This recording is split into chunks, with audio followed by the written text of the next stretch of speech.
The razor's edge was ground from the German aerial sword by the hard and determined Russian armed forces. The struggle between Germany and Russia spanned 47 months. It involved tens of thousands of aircraft and hundreds of thousands of miles of territory.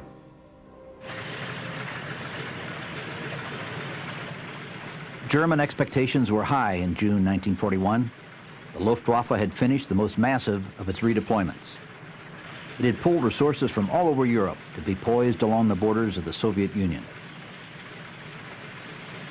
The Soviet Air Force, like all of Russia's armed forces, had suffered Stalin's paranoid purges in the 1930s. They deprived the Air Force of an astonishing 75% of its leadership. They also paralyzed the remaining leaders with a legitimate fear of the firing squad. Neither past heroism nor devotion to the party was considered. Stalin gained control of his armed forces by the simplest of means. He killed most of the leaders and terrified the rest. The reign of terror reached deep down within the Air Force. It took all corps and military district commanders. It took most of the divisional and brigade commanders. It even took half the regimental commanders. The madness also ravaged the Soviet aviation industry. It did even more damage there because there was a much smaller pool of replacements for the victims. Everyone was suspect. If an experimental aircraft didn't meet its design goals, sabotage was proclaimed. Bureau designers were imprisoned, including such major figures as A.N. Tupolev. The fear even extended to flying training. Pilots were reluctant to fly because they might have an accident and be accused of sabotage.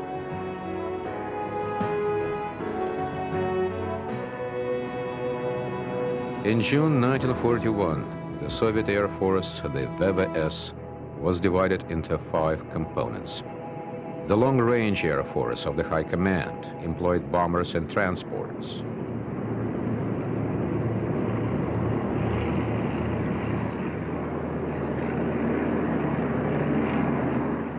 Fronts for each military district had fighter and short-range bomber divisions. There was a newly conceived composite division of fighters, bombers, and ground attack aircraft to support each land army.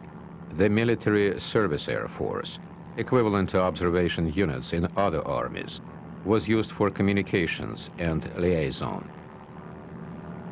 The Soviets saw the Air Force as a substitute for, or a component of, the artillery. It might have served well in an offensive campaign where the Soviet Union maintained the initiative, but in the face of the German onslaught, it would prove to be terminally flawed. The Soviet Air Force almost caught the tide of equipment change perfectly. An accidental result of Stalin's purges was the establishment of new leaders of design bureaus to replace those who had become politically suspect.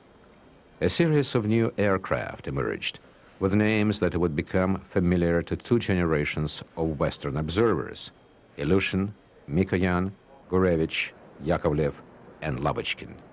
But in June 1941, only a handful of the 4,000 fighters and bombers stationed at airfields within reach of the Luftwaffe came from the new designers.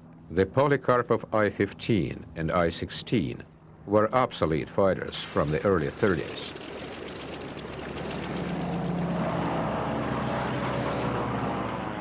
The I-15 was a biplane, and the I-16 was a monoplane.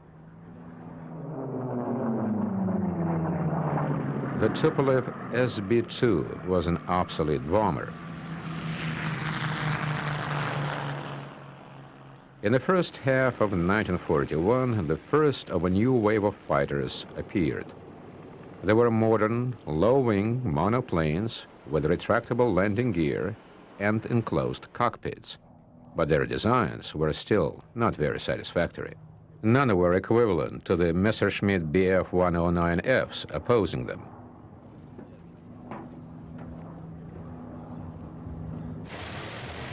The airplane that Stalin claimed was as vital as air or bread to the Soviet army was the Ilyushin Il-2.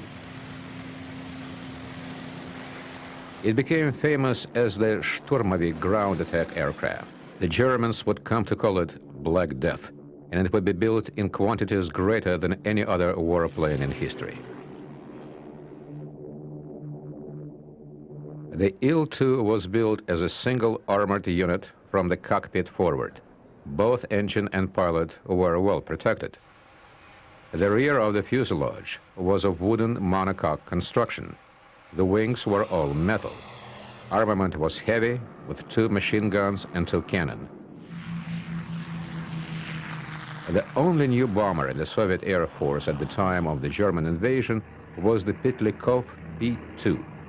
It was an elegant twin-engine combination attack plane and dive bomber. In fact, the Soviet Union had achieved virtual parity with Germany in the performance of its major aircraft types. There was still room for development, and the Soviet Union was gearing up for a much higher level of production.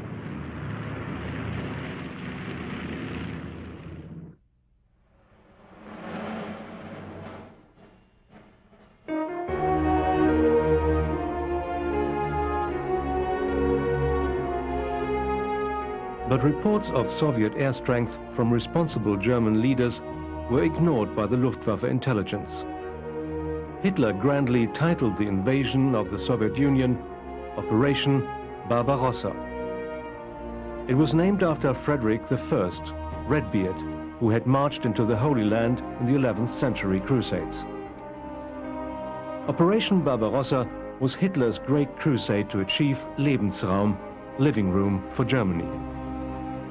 He planned a 6-week campaign to destroy the Soviet armies with his tried and proved blitzkrieg techniques.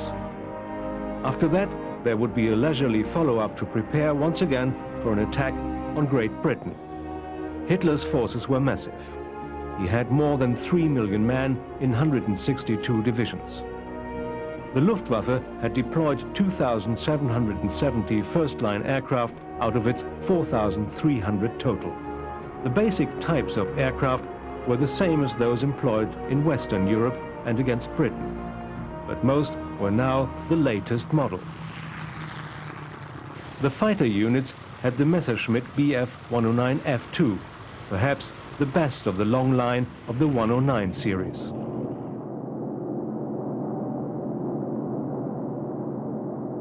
The Bomberstaffeln had Junkers Ju-88As and Heinkel HE-111Hs. Early in the morning on June 22, 1941, 30 German bombers, Junkers, Dorniers and Heinkels, crossed the Russian frontier at high altitude. As dawn broke, they attacked 10 Soviet airfields. The Soviet bases were completely unprepared for the attack. The aircraft were drawn up in long rows, wing to wing. They were perfect targets. When dawn broke, hundreds more German aircraft bombed and strafed another 66 Russian airfields.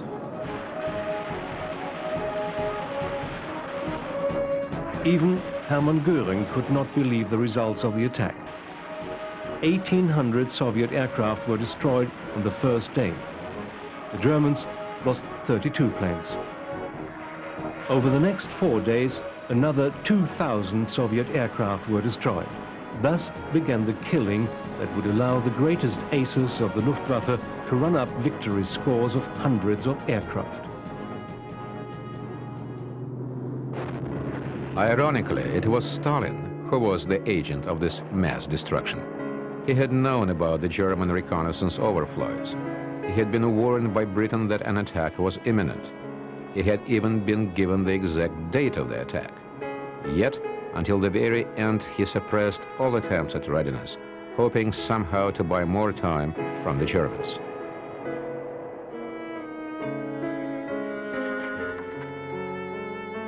As the bombs rained down and the tanks raced forward, the bombers of the Soviet Air Force were ordered to strike the invading German forces. The inexperienced Soviet pilots flew in tight formations, maintaining their course and altitude.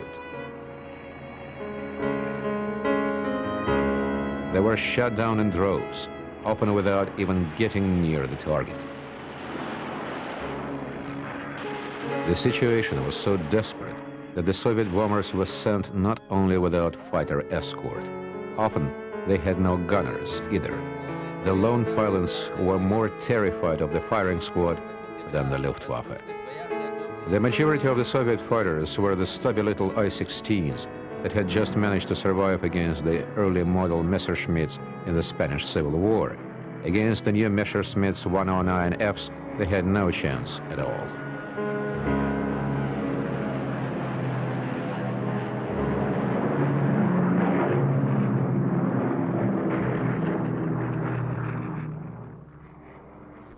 Most Russian pilots were inexperienced. Their tactics were poor. Their leadership was non-existent.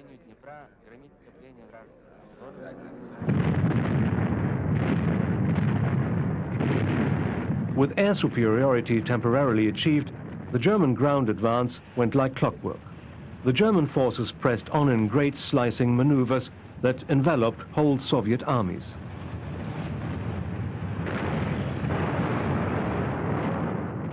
In mid-July, Minsk fell. Smolensk fell a week later. Chief of the German General Staff was General Franz Halder. He was not a supporter of Hitler, but he recorded in his diary that the campaign had been won in the first 2 weeks of battle. But he also wrote that for every dozen Soviet divisions destroyed, another dozen materialized as if from thin air. The slaughter in the sky continued. The Luftwaffe ground crews demonstrated their proficiency at using advanced airfields to support the bombers and fighters.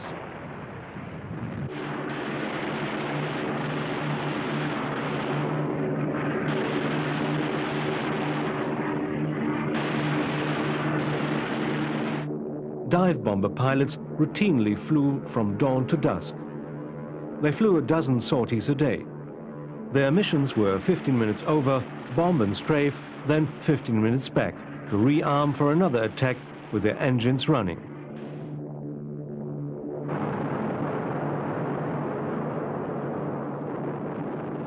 Yet the incredible mobility of the Luftwaffe was also a sign of its weakness.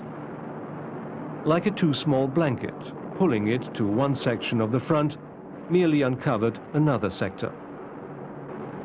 Units that had swarmed towards Smolensk in July were switched to the Leningrad front in August, then to Kiev in September.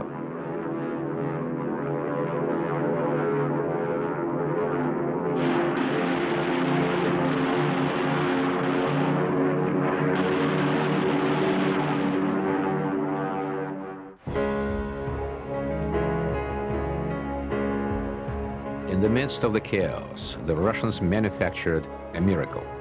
They moved almost 1,500 industrial facilities of the aviation industry almost brick by brick to new locations behind the Ural Mountains. The 10 million members of the workforce rode on freight trains with the equipment. The conditions were subhuman.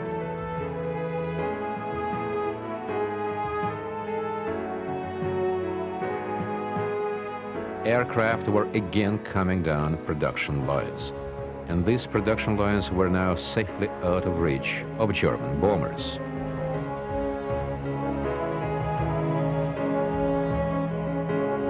During the move, aircraft production fell by 30%, but within 90 days it had increased above previous levels. It was some time before quality caught up, but at least the airplanes were coming.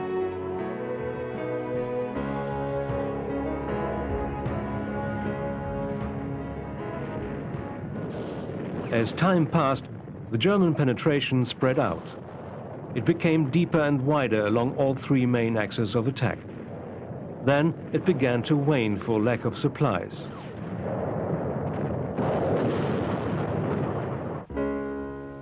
Hitler did not press the attack on Moscow in August.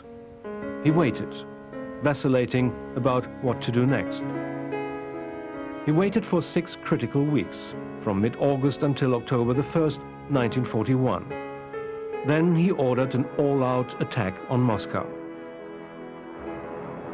The Luftwaffe had gathered 1,320 aircraft in Luftflotte 2. The experienced German air-land teams surged forward. Two panzer armies tore the Red Army apart so effectively that all communication with Moscow was lost.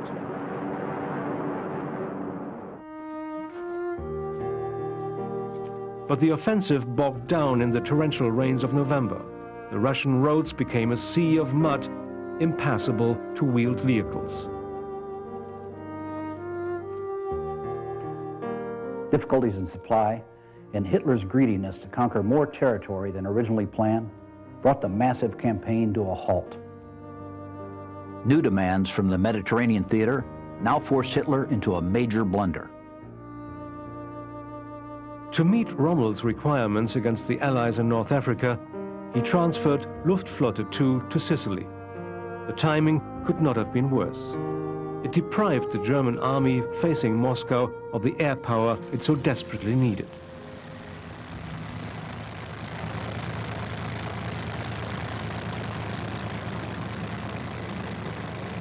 The German offensive reached to within 19 miles of Moscow.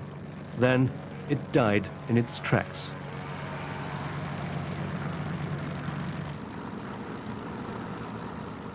A Russian aerial strength grew. The Soviet Air Force flew 51,000 sorties in defense of Moscow. 45,000 of them were in ground attack.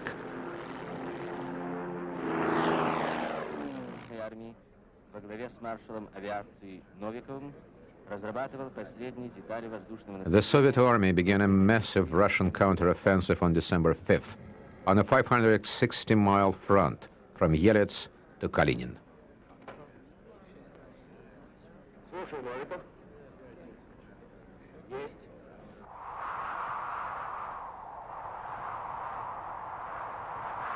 In the worst winter for 20 years, the German Air Force watched its strength dwindle in a nightmare of shortages and malfunctions.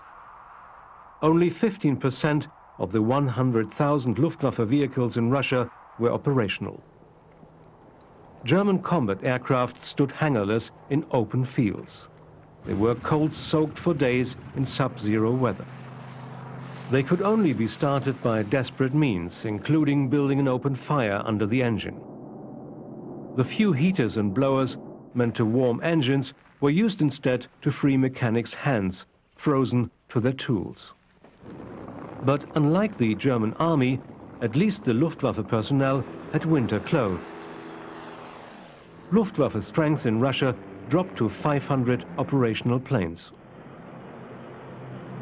The Russians had 1,000 planes operating from good fields on the Moscow front alone. The Soviet Air Force was well used to cold weather. It continued to function. For the first time, its aircraft could operate with impunity. They supported the advance of the ground forces and kept the relatively few German sorties from reaching their targets. Through January and February 1942, the Soviets attacked all along the front, regaining large amounts of territory. The disaster at Moscow made one fact clear to the Germans. Even Hitler realized that the number of aircraft being produced for the Luftwaffe was insufficient. The German aviation industry now became a system of rings of small factories making components. These components were then assembled in huge factories.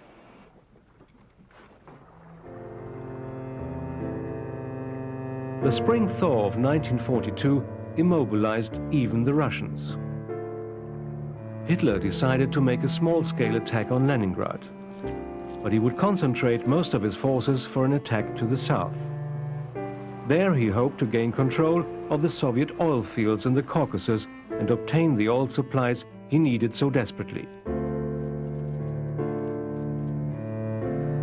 Hitler had lost almost half his entire invasion force.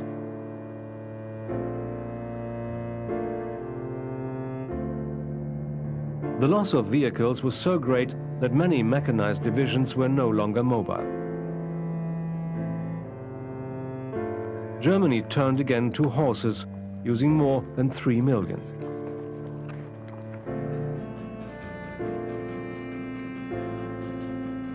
Production efforts intensified. Resources were shifted from other fronts, 51 divisions from satellite countries were incorporated into the German army. Strength was built up for the attack on the Caucasus. It was an impossible task for the means Hitler had in hand. His senior advisors recommended a pullback.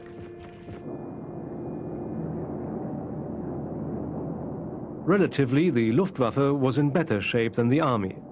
Its strength had been rebuilt to 2,750 aircraft, almost the number it had before the invasion.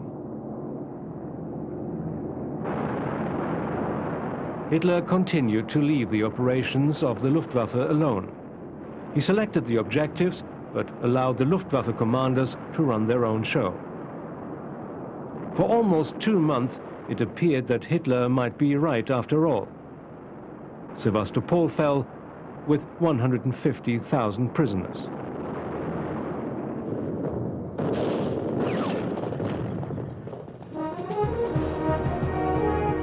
German tanks gobbled up miles of territory, but very few Russians. The Soviet army had learned from previous campaigns and now pulled back where necessary. Hitler's interpretation was that the Soviet army was disintegrating and had no more men to lose. Again, the Luftwaffe wrought havoc with the Soviet Air Force. There was a substantial change in air operations. There was less emphasis on close air support, more was placed on long-range bombers attacking Russian formations behind the lines.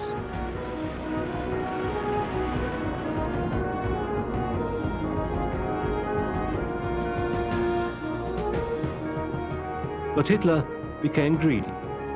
He expanded the original southern thrust and split it into 3 directions. One went east to Stalingrad. Another went west to the Black Sea. A third pushed south to Baku on the Caspian Sea. Hitler began to intervene more deeply in the operation of the army. Not content with being Chief of State, Commander-in-Chief of the Armed Forces and Commander-in-Chief of the Army, he now assumed command of Army Group A, the one pushing for the Caspian Sea.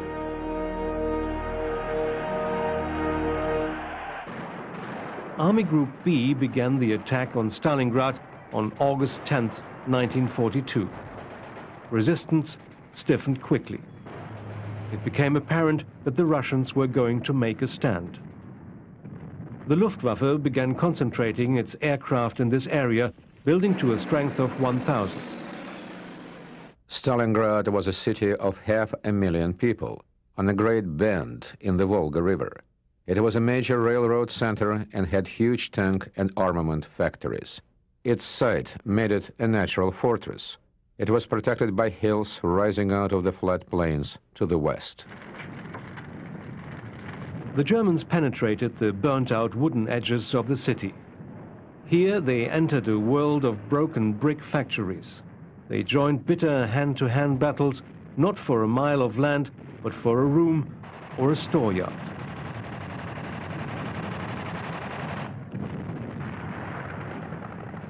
The Germans called this basement-to-basement struggle Rattenkrieg, the war of the rats.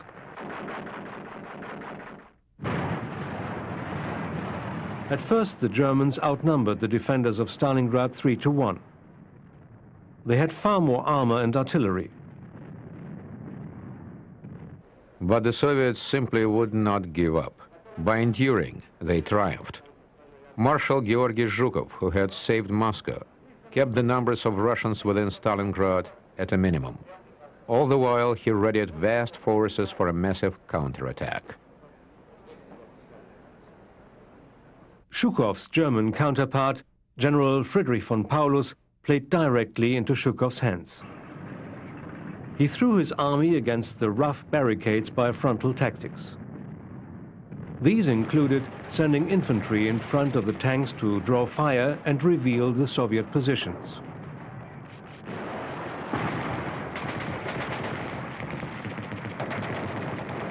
In the early stage, the standard Luftwaffe ground attack tactics worked well.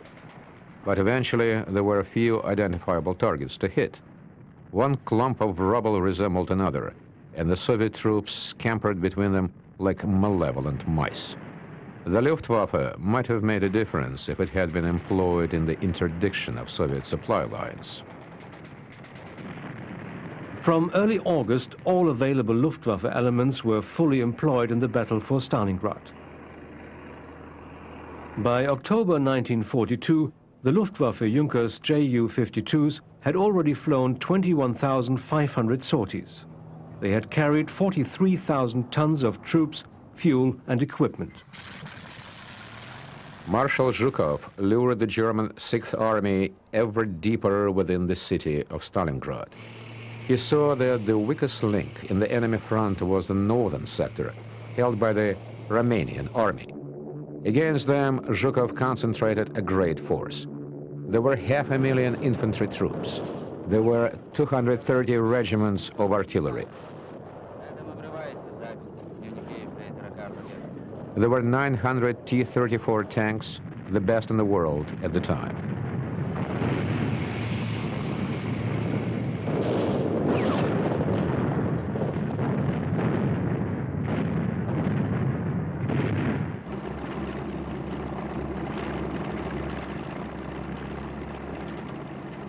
For the first time since the start of the summer offensive, the Soviet Air Force now reached numerical superiority over the Luftwaffe. It had 1,500 planes against the Luftwaffe's 1,200.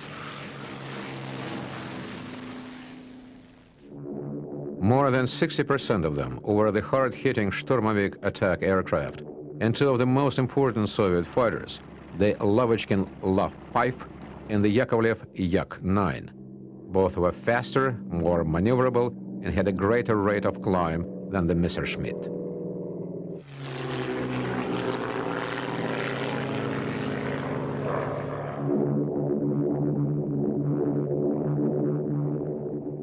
Stalin had insisted that the Il-2 Sturmovik, originally a two-seater, be made a single-seat aircraft.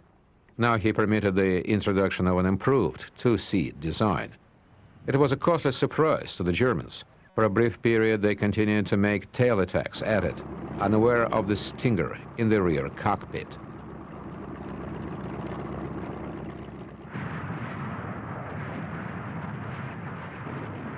Operation Uranus, the Soviet counterattack at Stalingrad, began on November 19, 1942. The massive Soviet forces brushed the Romanians aside and swept south. One day later, a southern pincer swept first west and then north. Within 5 days, the Germans were entombed in Stalingrad. Hitler immediately proclaimed Stalingrad to be a fortress. Göring pledged that his Luftwaffe could deliver the 750 tons of supplies a day that were necessary to support the German army. It was an optimistic promise. Reality soon forced the target down to 500 tons a day. It was just enough to maintain the trapped armies, but not enough to sustain them in combat. The senior officers of the army and the Luftwaffe said it was an impossible task. They suggested that General von Paulus should fight his way west to meet a German relief force. Hitler rejected the suggestion. Having said the city was captured, he would not give it up. 850 transport aircraft were assembled for the relief effort. Junkers Ju-52s formed the bulk of the fleet. But there were also Heinkel HE-111s, which were badly needed for bombing duties.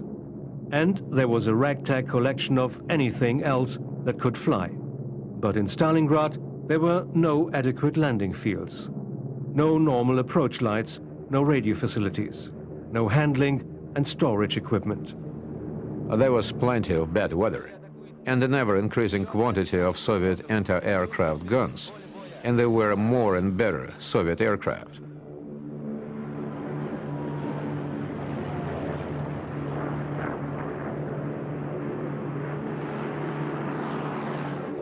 The Soviet Air Force had also been drastically reorganized. It was now made up of 13 mobile air armies. Each was controlled by an air commander who could work with any army commander to whose front he was assigned. The air armies were composite forces of fighter, bomber, and ground attack aircraft. Each air army was outfitted with sufficient support equipment for sustained independent operation. Behind these mobile air armies was the Reserve Air Corps. It brought new aircraft and air crews to a central area for training and dispatch to combat units.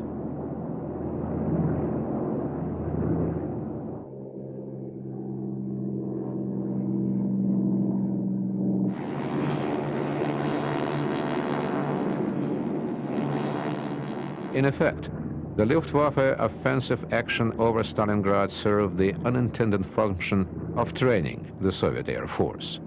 As more and more Soviet aircraft were dedicated to the Stalingrad theater, the pilots became adept at countering German tactics. The Soviets planned to counter the German airlift by an aerial blockade. A series of concentric circles was drawn around the German forces. In the outer circle, two entire air armies were dedicated to intercepting incoming German aircraft. Any German transports would have to fly over this circle at some point. The second circle closely surrounded the trapped Germans. Inside it was an anti-aircraft zone that could put up a veritable curtain of fire. The area between the first and second circles was divided into 5 sectors. Each one had airfields for bombers and fighters. The task of the Luftwaffe in penetrating this blockade was virtually impossible. But the Germans set about it with vigor.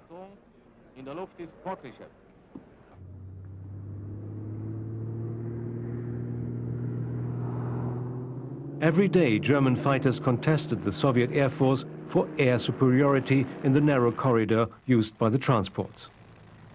The German transports were loaded at airfields far to the west of Stalingrad. The last leg of their journey into the German pocket was a flight of about 120 miles. In ideal conditions, the Germans might have been able to supply between 250 and 300 tons daily. But the weather went from bad to worse. Takeoff and landing points became strewn with wrecked aircraft. Soviet fighters looked on the Ju-52s as cold meat. Even the Sturmovix turned from tank busting to hunting transports. By December, only 100 tons a day were reaching the trapped Germans. By January, all the airfields inside the German pocket had been captured by the Russians. Throughout the battle, the Soviet Air Force became increasingly aggressive. They harassed the German transports in spite of their fighter escorts. They struck out to attack the German takeoff points. They fought by night and day. Polikarpov PO-2 biplanes, many of them piloted by women, droned endlessly over the lines, dropping small bombs. The women who flew these PO-2s became known as the Night Witches. Women also flew fighters. They were more involved in combat than the women of any other country. The Soviet Air Force overwhelmed the Luftwaffe, flying twice as many missions as the Germans. The tide of the air war had turned in terms of equipment, numbers, and even training. Between the German invasion in June 1941 and February 1943, the Soviet Union built 41,000 aircraft. It trained 131,000 aircrew members. And the Soviets had caught the tide of technical change in the midst of the war. The aircraft flowing from the factories were all new types. They were to be used with new tactics the Soviets were learning from the Germans.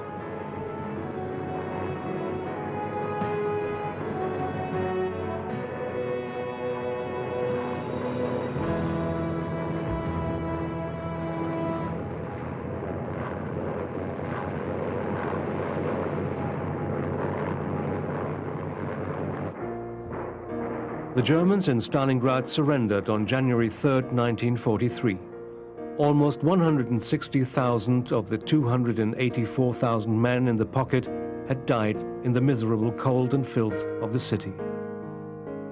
In the air, they lost 495 transports and 200 fighters. The Luftwaffe was now like a hemorrhaging patient. It was sustained only by the continuous infusion of new blood. Its strength was maintained and even increased by new planes and new crews. But the new crews died within days of their arrival.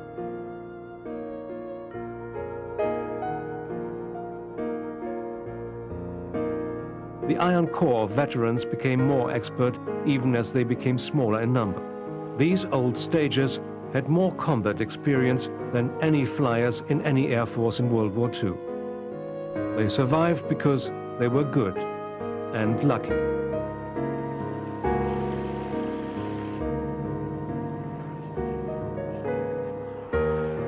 The disruption to the Luftwaffe of the Stalingrad campaign was very great. So much so that after Stalingrad had fallen, strength could be directed elsewhere. For a while, the ailing Luftwaffe seemed to gain new life. But for all essential purposes, the air war in Russia was decided. There would still be 27 months more of hard fighting, but the issue was no longer in doubt.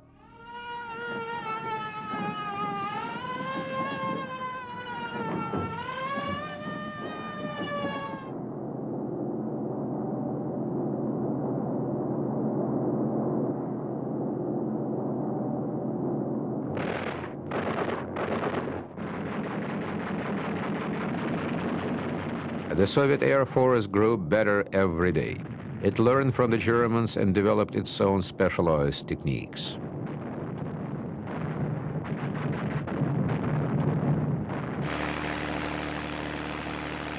But the Luftwaffe continued to do well. This was due to men like General Wolfram von Richthofen. He established a unified command over the whole of the Southern Front. The Luftwaffe's mode of operation was about to change.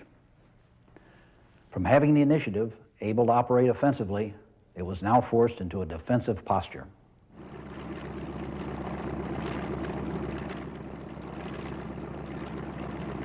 Now it would do what it had to do, which was to provide Army support. And then it would degenerate again until it was in a position to only do what its limited strength permitted.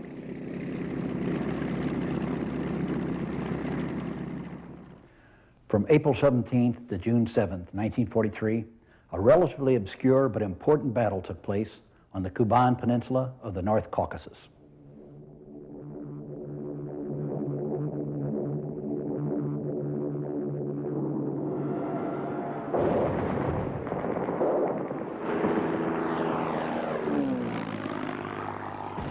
It ended in a stalemate on the ground. But in the air, the Russians demonstrated for the first time a parity with the Luftwaffe in terms of aircraft performance, tactics, and individual pilot ability. Given that Soviet aircraft production was far outstripping that of Germany, this could only mean disaster for the Germans.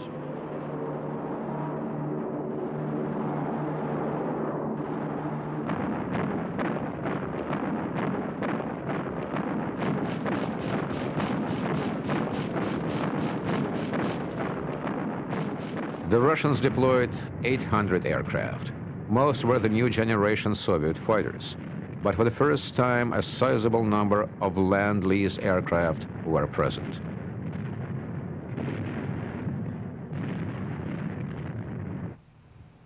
There were B-25 bombers and P-39 fighters from America.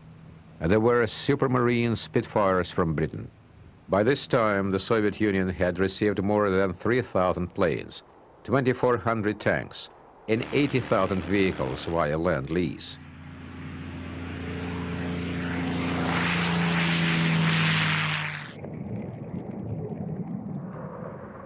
Over the Kuban, the Soviet ace, Alexander Pakryshkin, adapted the 2- and 4-plane German fighter formations for Soviet use.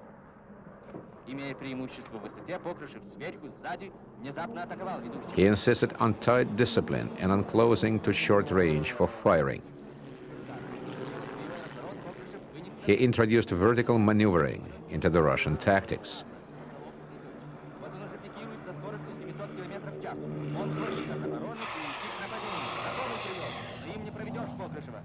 Покрышкин scored 20 of his 59 victories in the Kuban campaign, flying a Bell P-39 Air Cobra. By late 1944, the Luftwaffe situation on the Eastern Front had deteriorated so badly that the Luftwaffe could no longer win even local air superiority when it concentrated all its available forces. The Russian enemy had become too strong and too skilled. Like a losing poker player who has no choice except to play the final hand, Hitler allowed himself to undertake a last great offensive. Hitler had doubts about Operation Citadel, and his generals advised him against it. The 1942 winter offensive had resulted in a huge salient in the German lines around Kursk, a small city 300 miles south of Moscow. Although his resources were limited, Hitler knew that he held a wolf by the ears. He realized that he must retain the initiative and score a last great victory before the Russian buildup inevitably swamped him. The Kursk salient was huge, 100 miles wide and 150 miles long. Hitler decided on an attack that would pinch it off. The removal of the Kursk salient was an attempt to shorten the front lines and savage a large concentration of Russian armies. The Russians had time to prepare 8 concentric rings of defenses. They were eager to have the Germans wear themselves down upon it and then counterattack. Within their 8 rings, the Russians had 9 field armies, 20,000 artillery pieces, and 920 Katyusha rocket projectors.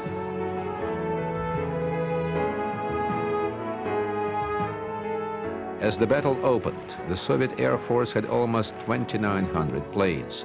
More than 1,000 of them were fighters and 940 were Sturmoviks.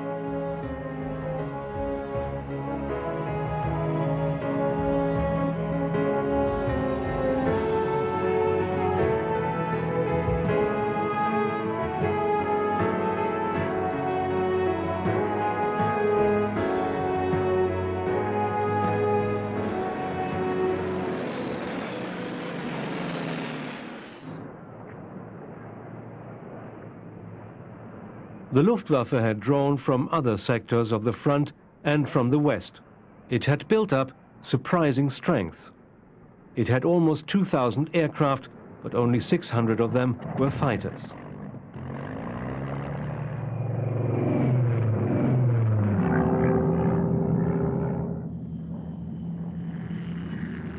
The first day of the Kursk battle was almost like the happy hunting days at the beginning of Operation Barbarossa. The Luftwaffe won by a tremendous margin. At the end of the first day, 432 Russian planes were claimed versus a loss of 173.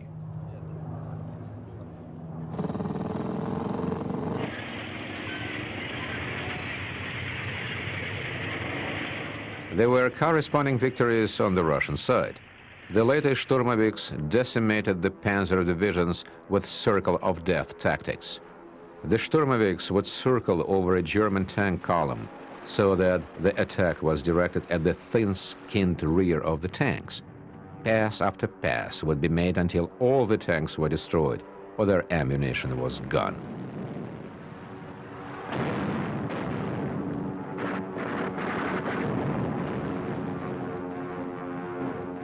For 8 long hours, the greatest tank battle in history was fought.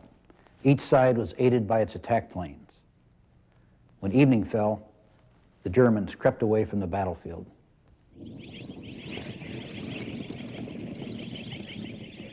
The Battle of Kursk had been a titanic struggle. 2 million men, 5,000 aircraft, and 6,000 tanks were engaged. The prepared Soviet defenses, the minefields and the tanks, held up the German panzers. Vastly improved control of Sturmoviks and fighters by radio helped the Soviet Air Force overpower the Luftwaffe.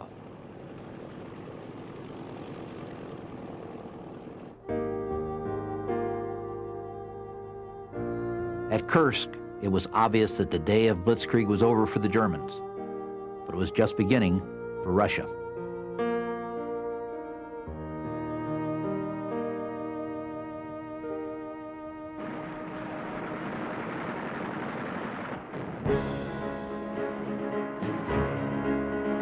After the Battle of Kursk, the Soviet Union never relaxed the pressure. It kept pressing forward with a series of offensives somewhere in the winter that kept the Germans entirely on the defensive.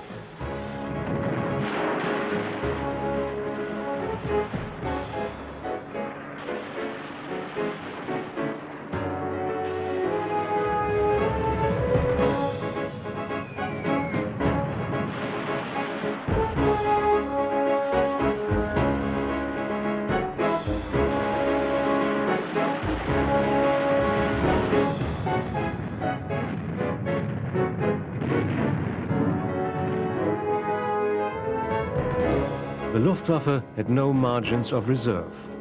It was switched from point to point along the front to meet Soviet initiatives. It was totally subordinated to the Army's immediate emergency needs.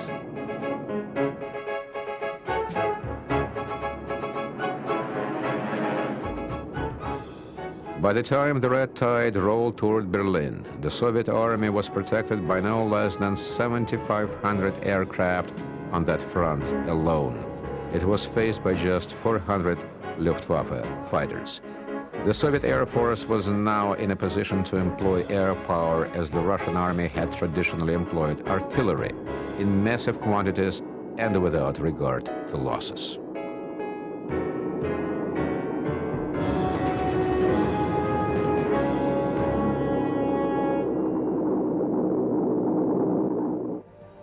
In hindsight, it is clear there is little the Luftwaffe could have done against the Soviet Union to change the outcome of the struggle on the Eastern Front. Hitler's reckless gamble in attacking the Soviet Union embroiled his country in a war that could not be won. The Luftwaffe performed its tactical role almost flawlessly throughout the war, even under the most difficult circumstances. But the odds against it were overwhelming.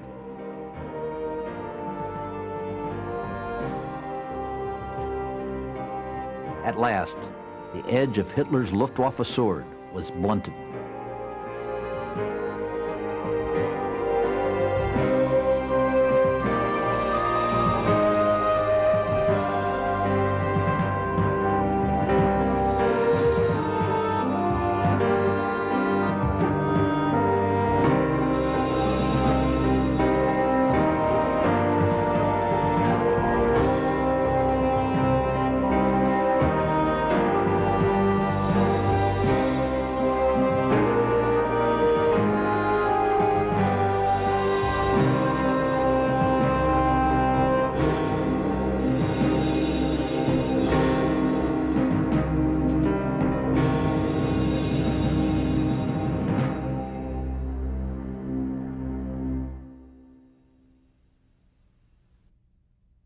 Liaison.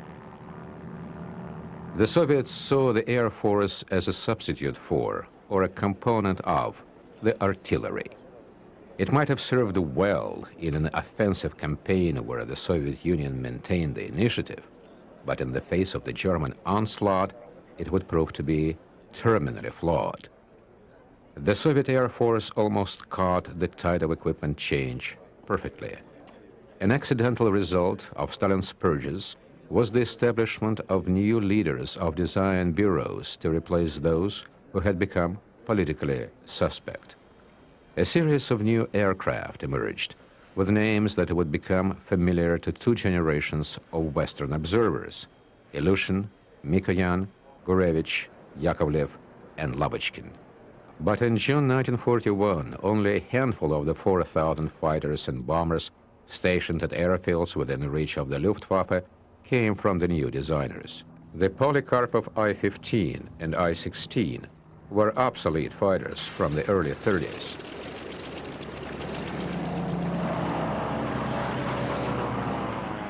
The I-15 was a biplane, and the I-16 was a monoplane. The Tupolev SB-2 was an obsolete bomber. In the first half of 1941, the first of a new wave of fighters appeared. They were modern, low-wing monoplanes with retractable landing gear and enclosed cockpits, but their designs were still not very satisfactory. None were equivalent to the Messerschmitt Bf-109Fs opposing them.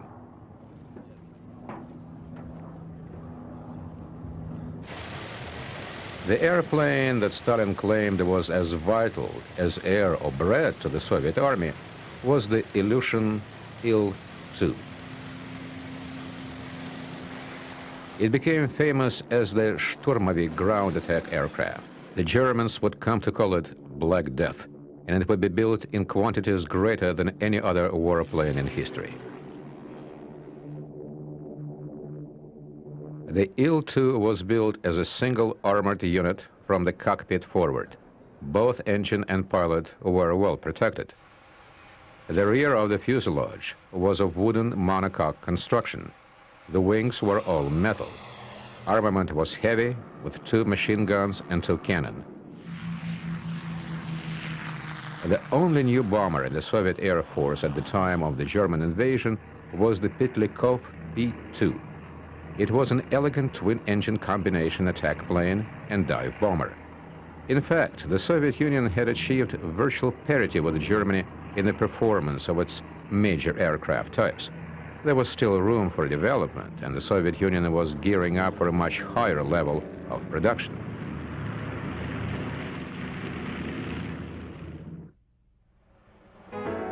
The reign of terror reached deep down within the Air Force. It took all corps and military district commanders. It took most of the divisional and brigade commanders. It even took half the regimental commanders. The madness also ravaged the Soviet aviation industry. It did even more damage there because there was a much smaller pool of replacements for the victims. Everyone was suspect. If an experimental aircraft didn't meet its design goals, sabotage was proclaimed. Bureau designers were imprisoned, including such major figures as A.N. Tupolev. The fear even extended to flying training. Pilots were reluctant to fly because they might have an accident and be accused of sabotage.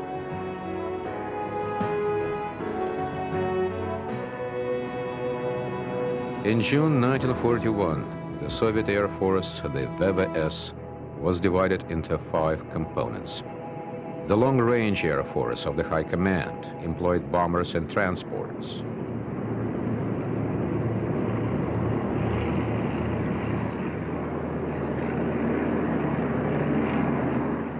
Fronts for each military district had fighter and short-range bomber divisions. There was a newly conceived composite division of fighters, bombers, and ground attack aircraft to support each land army. The Military Service Air Force, equivalent to observation units in other armies, was used for communications and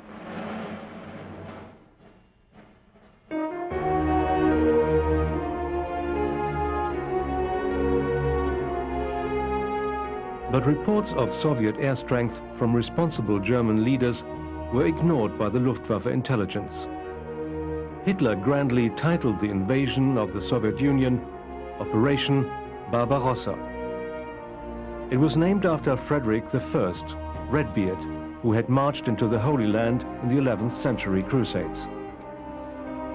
Operation Barbarossa was Hitler's great crusade to achieve Lebensraum, living room for Germany. He planned a 6-week campaign to destroy the Soviet armies with his tried and proved blitzkrieg techniques. After that, there would be a leisurely follow-up to prepare once again for an attack on Great Britain.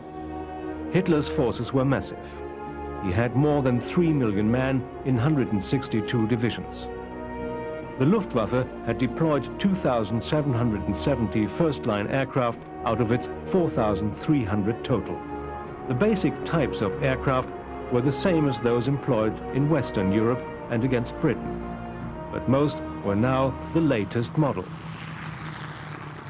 The fighter units had the Messerschmitt Bf-109F2, perhaps the best of the long line of the 109 series.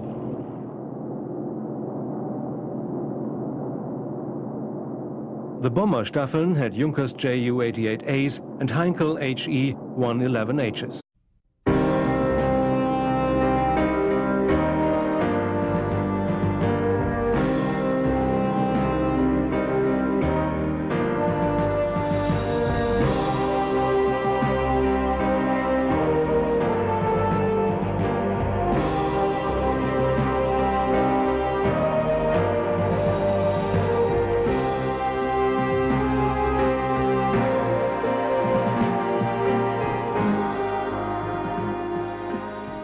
The razor's edge was ground from the German aerial sword by the hard and determined Russian armed forces. The struggle between Germany and Russia spanned 47 months. It involved tens of thousands of aircraft and hundreds of thousands of miles of territory.